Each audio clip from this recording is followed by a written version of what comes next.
Boa noite para quem assistir ao vivo ou assistir gravado no YouTube.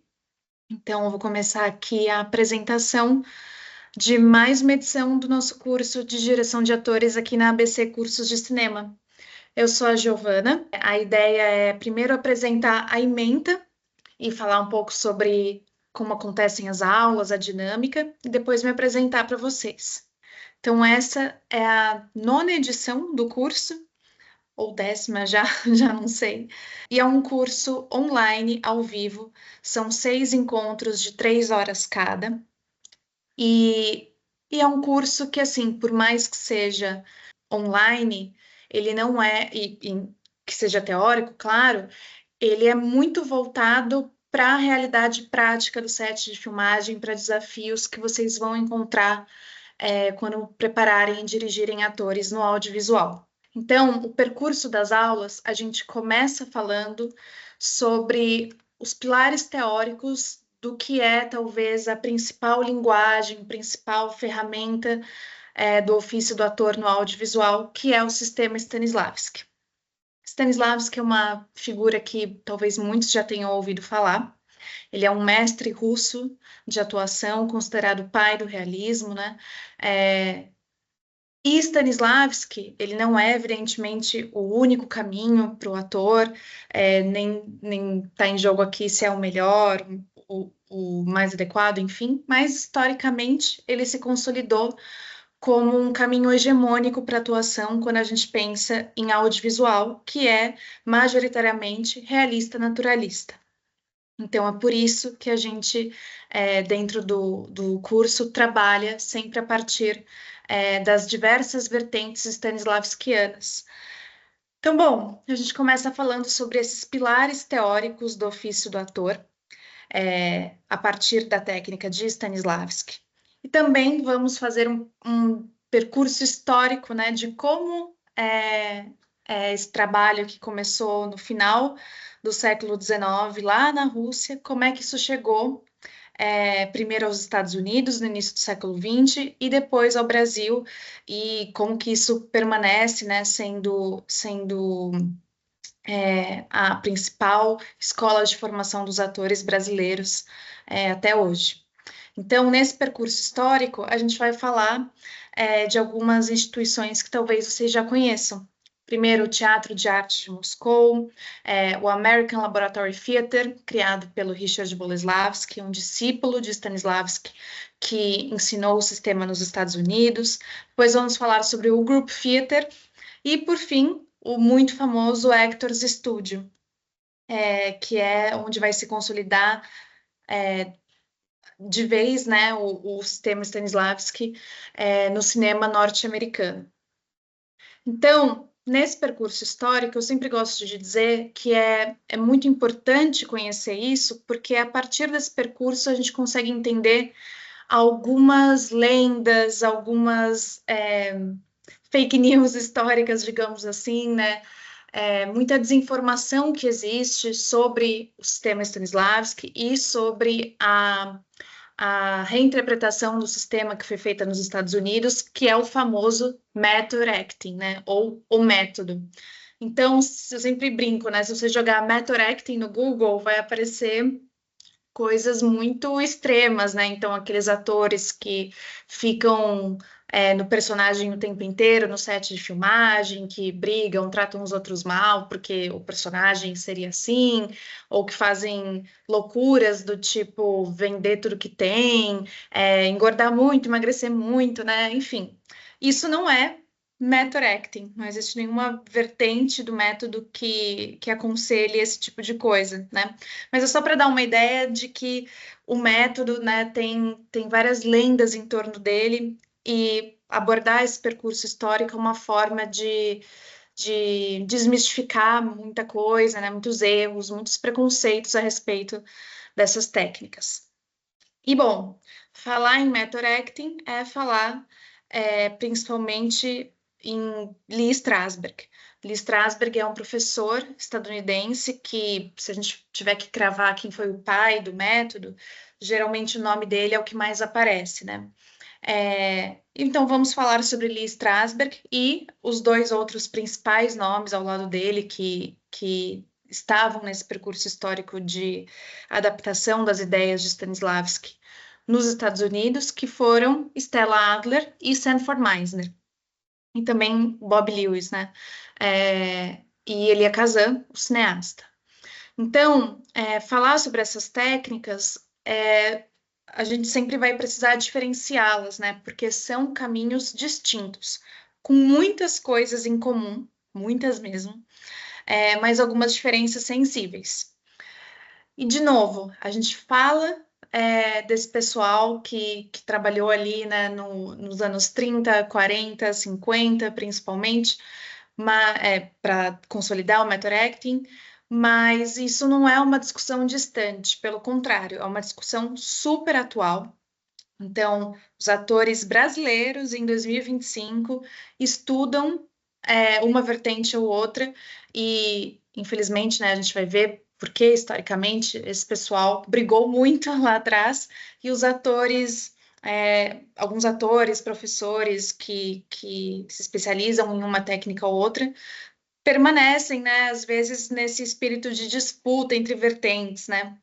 Enfim, então eu sempre falo que aqui no curso a gente vai ver todas elas, sem nenhum julgamento de qual é melhor, de qual é o caminho certo, e sempre acreditando que essa diversidade de técnicas é o que atesta a grandeza de Stanislavski, né? O quanto o sistema deu origem a caminhos tão diversos e todos eles são ótimos para nós. E a gente, né, se somos diretoras e diretores, a gente precisa conseguir acolher e dirigir qualquer tipo de ator, qualquer ator que esteja no nosso projeto, enfim. Então, por isso, a gente vai aprender todos esses caminhos. Então, não importa com qual ator você se depare, se é um ator que é do método do Lee Strasberg, se é um ator do time da técnica Meisner, você vai saber conversar com ele, vai ter conhecimento de qual é a forma de trabalho dele, né? Por quais caminhos ele se sente mais à vontade de trabalhar.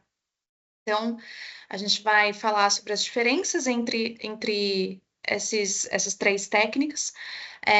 E isso significa falar de alguns conceitos-chave, né? Que são memória afetiva, imaginação, e também do famoso método das ações físicas de Stanislavski, ou também conhecido como análise ativa ou análise-ação, né? Depois, a gente fala também um pouco sobre o momento histórico, né? Como que as ideias de Stanislavski chegaram ao Brasil. E a gente vai falar principalmente de duas figuras que entraram para a historiografia teatral como principais divulgadoras de Stanislavski aqui, que foram Augusto Boal e Eugênio Kuznet, mas não só sobre eles. Depois da gente cobrir essa parte histórica e teórica, a gente vai para a nossa terceira aula, que é, enfim, talvez a principal ferramenta de direção de atores, a mais universal, a que mais os alunos vão usar, que é a análise de texto. A análise de texto, ela é a análise técnica do departamento de direção e preparação de atores. Então, para quem já trabalha em audiovisual, ou já estudou sobre audiovisual, sabe que a gente tem esse documento que é a análise técnica do filme, né? Feita pelo AD, enfim, cada departamento faz a própria análise técnica, e aqui na direção de atores não é diferente. Nossa análise é uma análise humana do roteiro, em que a gente vai passar por alguns conceitos: circunstâncias, objetivo, necessidade, evento, as unidades de ação, que são os beats, os verbos de ação, as atividades, e tudo isso eu sempre adianto, né? Esses conceitos todos que eu acabei de listar são conceitos stanislavskianos, mas que existem numa imensidão de técnicas, assim, muitas técnicas que os atores aprendem, né, contemplam esses conceitos. Às vezes eles vêm com nomes diferentes, mas o conceito é o mesmo, né? Então, nessa aula sobre essa análise, eu sempre falo todos os nomes com os quais um conceito pode se apresentar. Porque é isso, e principalmente se você domina o conceito, você sabe identificá-lo, não importa com qual nome ele apareça, né? Então, se o seu ator chegar perguntando, porque o super objetivo do meu personagem, enfim, você vai saber o que ele está falando, você vai saber respondê-lo, enfim. Então, essa é a nossa principal ferramenta de trabalho. E é uma análise que não é uma análise só assim para ficar no seu caderninho, bonitinha, olha como sou profundo, sei analisar bem um roteiro. Não, ela é ferramenta de trabalho. Tudo que você levantar ali, você vai utilizar tanto nos ensaios quanto de fato no set de filmagem para poder conversar com seus atores, para ter vocabulário em comum com eles. Então, é uma ferramenta transformadora, assim, que é uma mão na roda para o resto da vida, para dirigir e preparar atores.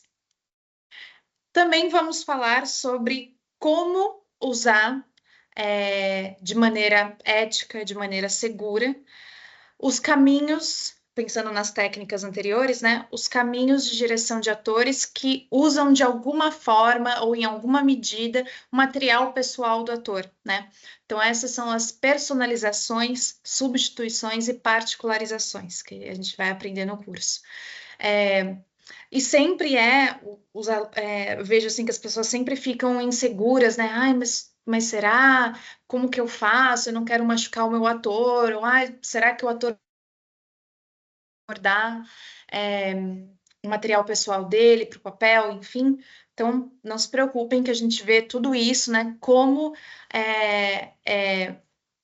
usar essa fonte tão preciosa que é o repertório pessoal de cada artista, da maneira que essa pessoa se sente melhor, que ela se sente mais segura, mais à vontade. Então, é um processo 100% pautado na ética, numa condução segura, numa condução gentil com os artistas que estão ali confiando em você, né? E depois, nosso quarto encontro, o tema principal dele é a direção de resultado e quais são as alternativas a ela. Então, direção de resultado, sempre brinco também, né, que parece uma coisa boa, uma coisa positiva. Então, vou dirigir, terei resultados. Mas não, é um termo pejorativo, né? É conhecido como algo ruim na indústria. Então, para quem entende de direção de atores, putz, essa pessoa só está fazendo direção de resultado, né? É uma coisa que a gente tenta evitar ao máximo. Mas o que é, então, a direção de resultado? São todos, resumindo muito, né? São todos aqueles comandos para um ator, orientações para um ator que pedem dele uma forma, uma representação, uma demonstração de algo. Então, assim, pedir emoções para o ator. Então, aqui eu acho que você está bravo e depois você começa a ficar um pouco triste. Ou, nessa cena você tem que estar bem nervoso, desesperado.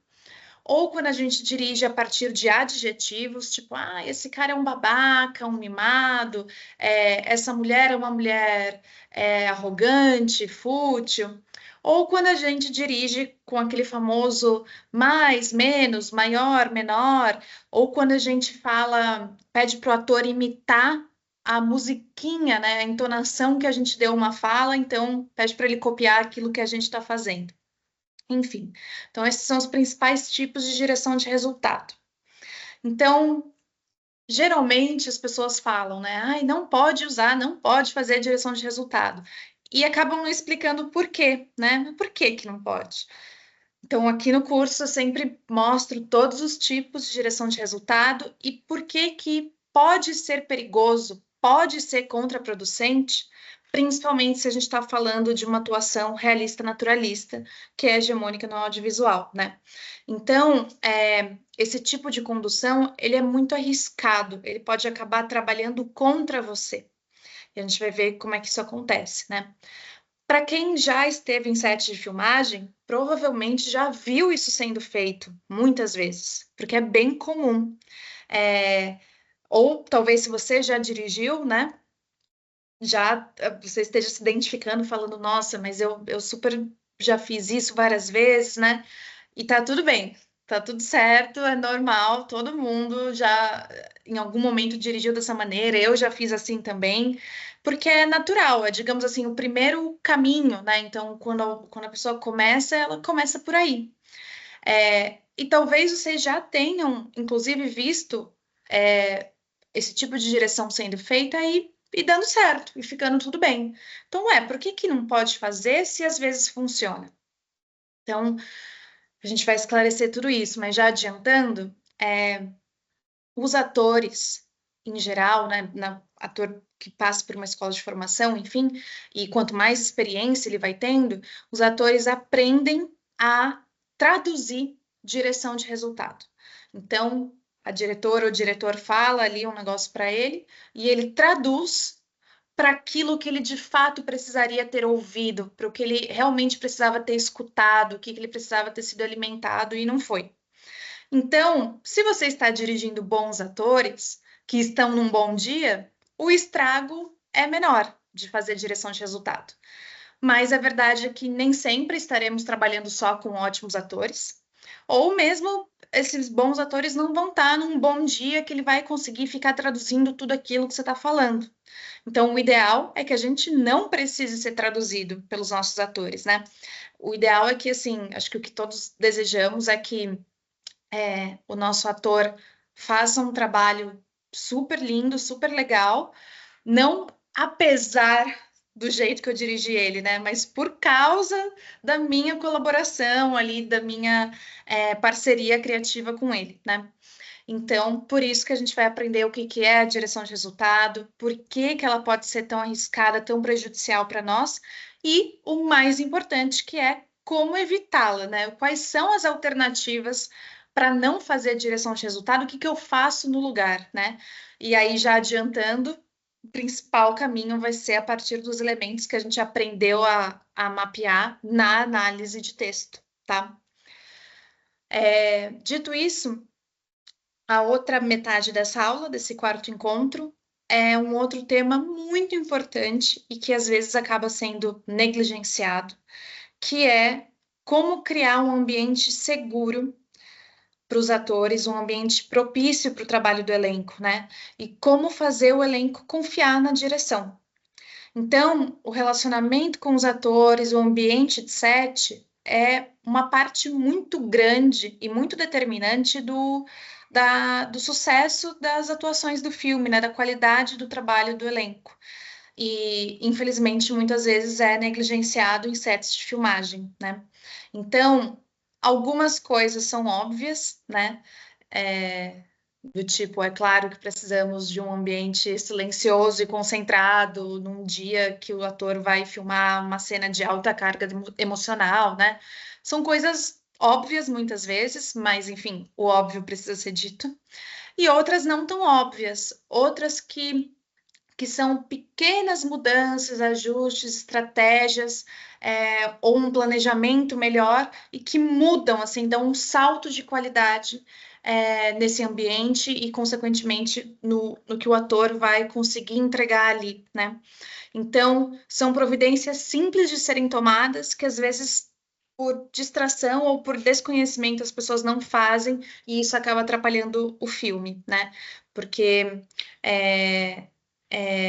não adianta você ter investido muito, né, no elenco, ter feito contratações, né, de pessoas muito maravilhosas, ter se preparado um monte para fazer aquele filme e ali no set, nas diárias, você não se preocupar com esse ambiente seguro, o trabalho acaba se perdendo, né?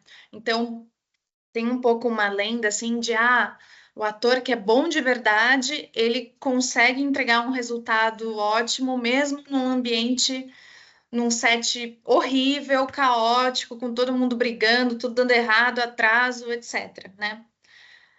Isso é mais ou menos verdade, porque de fato, uma das habilidades que um ator profissional desenvolve, né, ao longo da carreira é essa proteção, né, essa capacidade de criar essa bolha e conseguir se concentrar mesmo em condições adversas.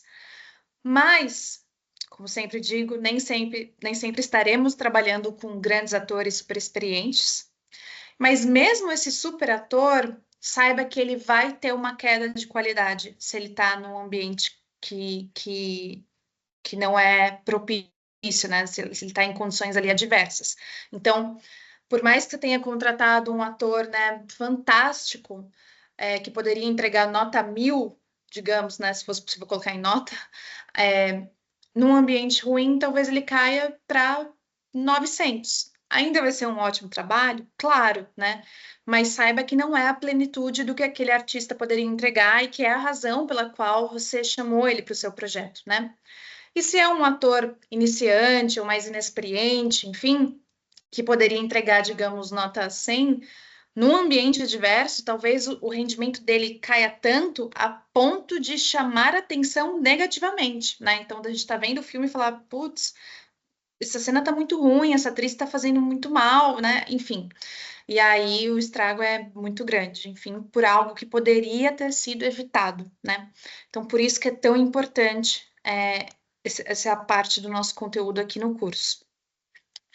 Bom, indo para o nosso quinto encontro, a gente vai começar a falar sobre exercícios de preparação de elenco, que vocês podem usar em diversos projetos, diversas dramaturgias. Então, a gente vai falar desde estratégias para fazer uma boa leitura de mesa, né? Então, existem formas de conduzir a leitura de mesa que são ruins, né? Que são contraproducentes. E existem formas que vão nos ajudar. Então, como conduzir bem uma leitura de mesa, quais são as estratégias de ensaio possíveis ali durante a pré, quais são as vantagens de cada tipo de ensaio, enfim, e os exercícios de fato, né? E eu gosto de adiantar que esses exercícios, reforçando como sempre, né, são exercícios sempre pautados numa condução ética, numa condução segura. Então, são exercícios que eu fico tranquila de passar para os alunos, que eles podem depois fazer sem supervisão, que vai ficar tudo bem, vai dar tudo certo. E são exercícios muito versáteis, muito universais. O que eu quero dizer? São exercícios que podem ser aplicados com atores com qualquer grau de experiência, inclusive com não atores. Pode ser aplicado com crianças, né? Atores mirins. Pode ser aplicado com atores de todas as vertentes, né, ideológicas de atuação que a gente viu nas aulas anteriores. E podem ser aplicados em diversas linguagens, gêneros, dramaturgias, enfim. Então, se você aprende, digamos assim, o molde do exercício, né, você vai ser capaz de adaptá-lo para diversos projetos que você fizer, um filme de terror, uma série de comédia romântica, enfim.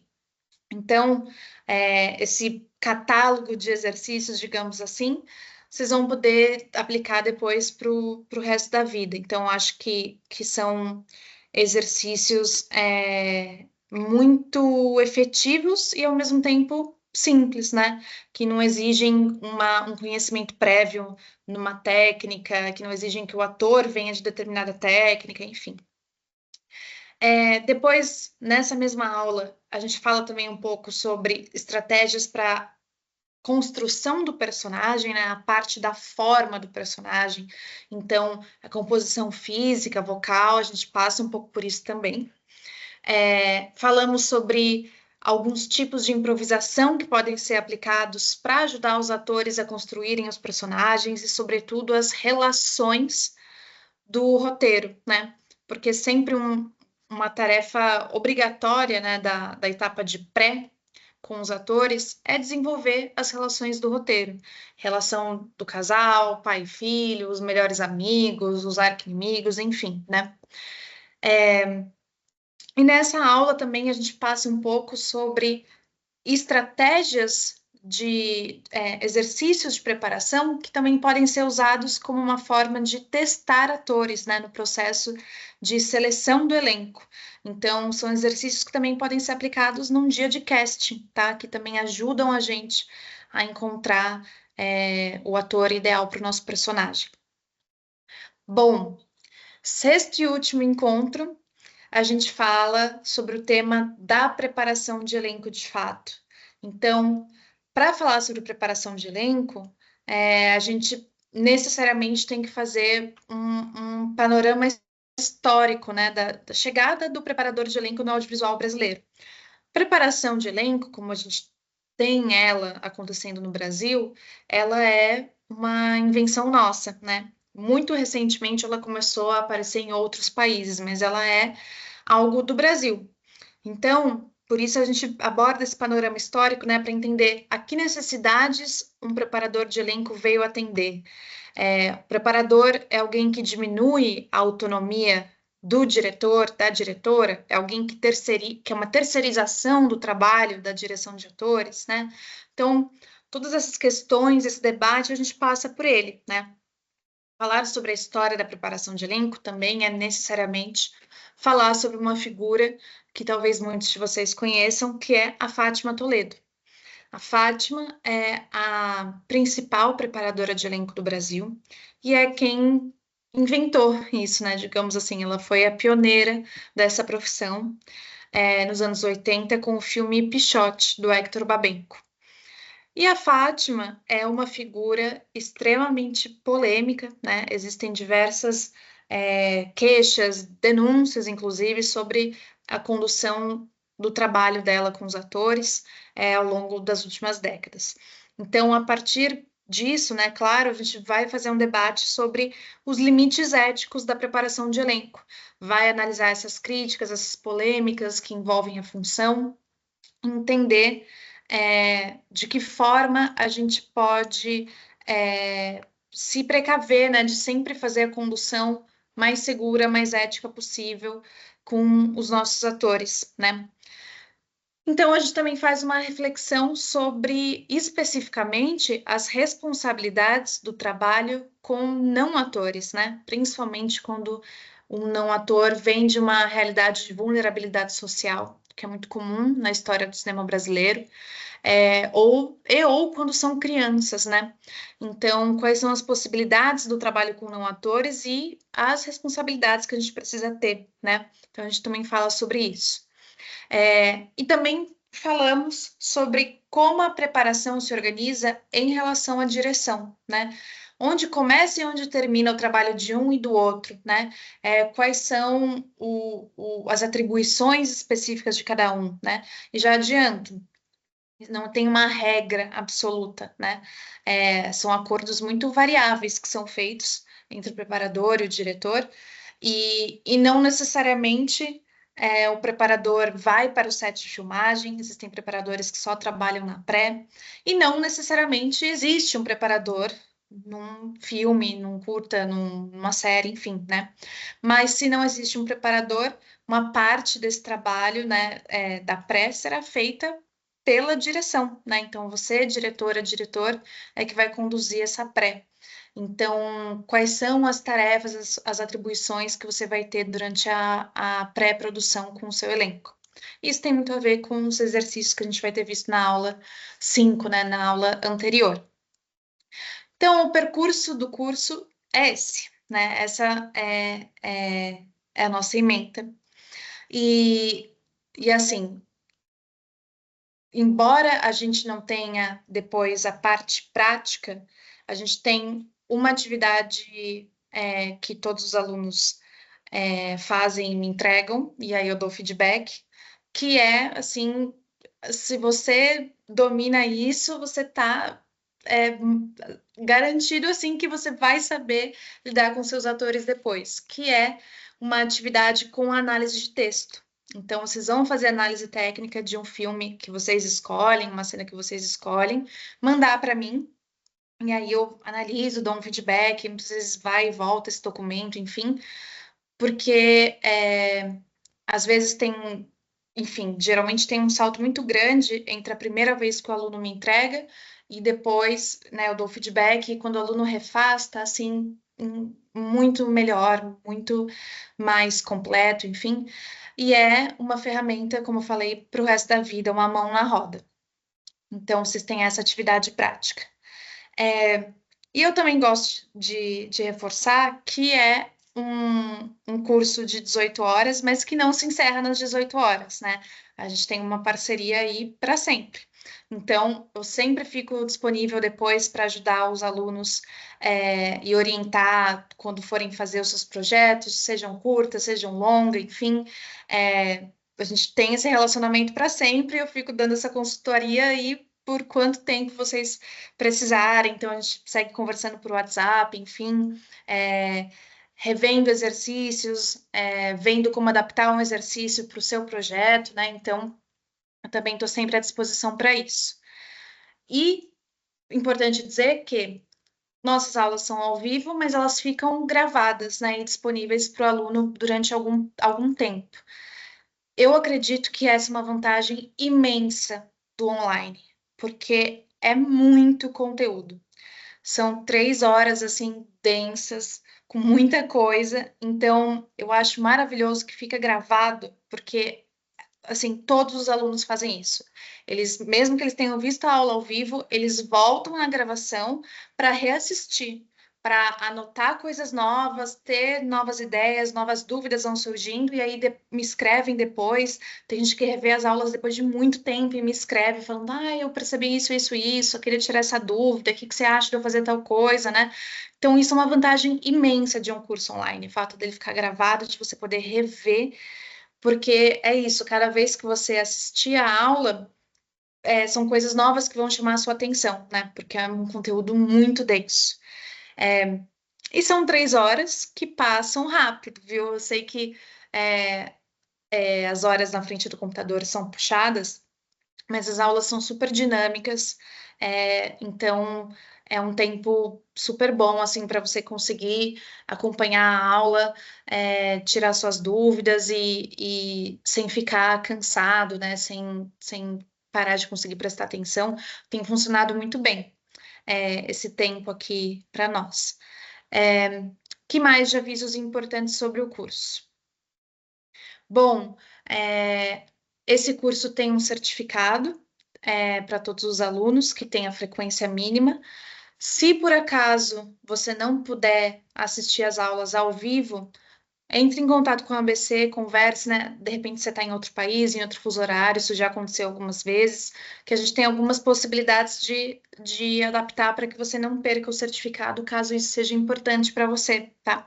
Então a gente faz um sistema de avaliação, né, para ver que o aluno de fato assistiu às aulas em outro horário, enfim. Então tudo isso também pode ser visto, adaptado para as necessidades de vocês. Bom, além das aulas ao vivo, os alunos também recebem, e das gravações, claro, os alunos também recebem um material que eu organizo de resumo das aulas, né? Então, são slides que tem, assim, bem mastigadinho o caminho de cada exercício que a gente vai ver, né? Para que, enfim, os alunos sempre anotam, né, durante as aulas, né? Mas para que vocês tenham um registro bem certinho, bem organizado, para que vocês possam usar isso por muito tempo na vida de vocês, né? Ter tudo isso, esse registro, para conseguir aplicar o exercício estando longe de mim, né? Já tendo passado pelo curso, de vocês terem essa independência, essa autonomia depois, tá? E tem funcionado, os alunos têm relatado que dá certo, assim, às vezes um ano depois do curso, pega ali o resuminho, pega o que anotou nas aulas e esses slides que eu deixo, e conseguem aplicar os exercícios muito bem, aí falam como foi legal, como funcionou, enfim. Então, vocês também recebem todo esse material no final do curso e também durante as aulas eu vou subindo tudo aqui na plataforma. Que mais? Uma coisa que eu sempre acho válido dizer é que direção de atores a gente sabe que é uma lacuna, né, no audiovisual.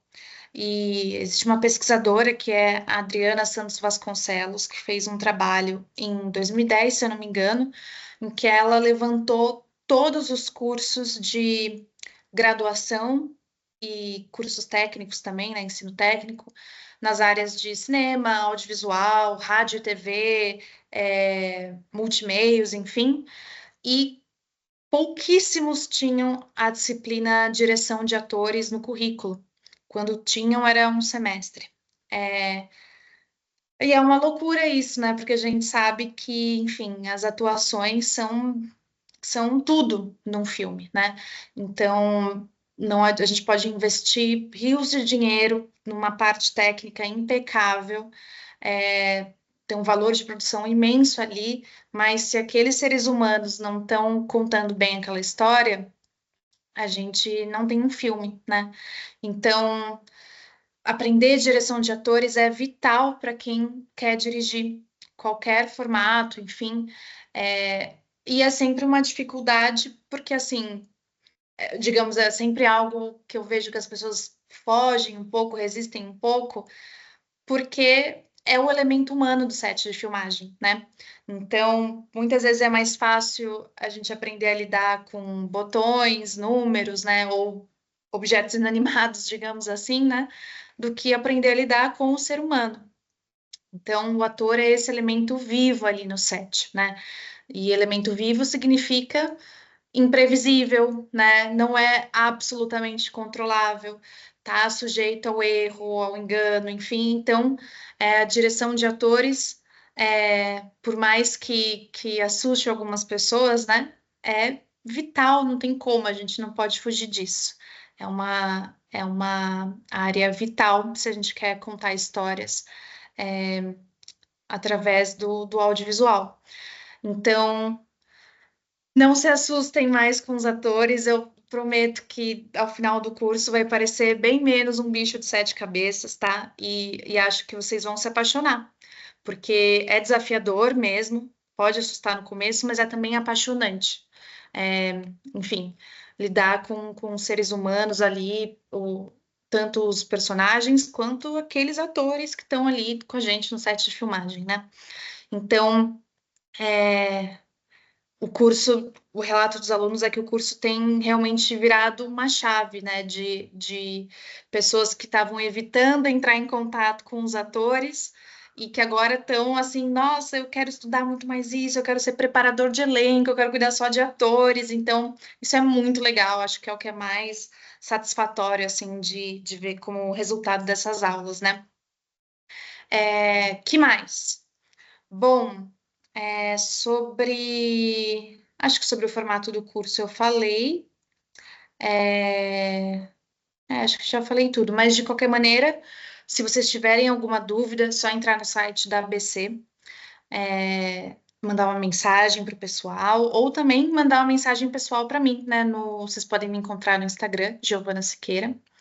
Lá na página da ABC vai ter meu perfil, né? Giovana.siqueira. E acho que é isso. Agora, a minha apresentação, né? Então, eu sou a Giovana. Eu sou de São Paulo, moro aqui em São Paulo.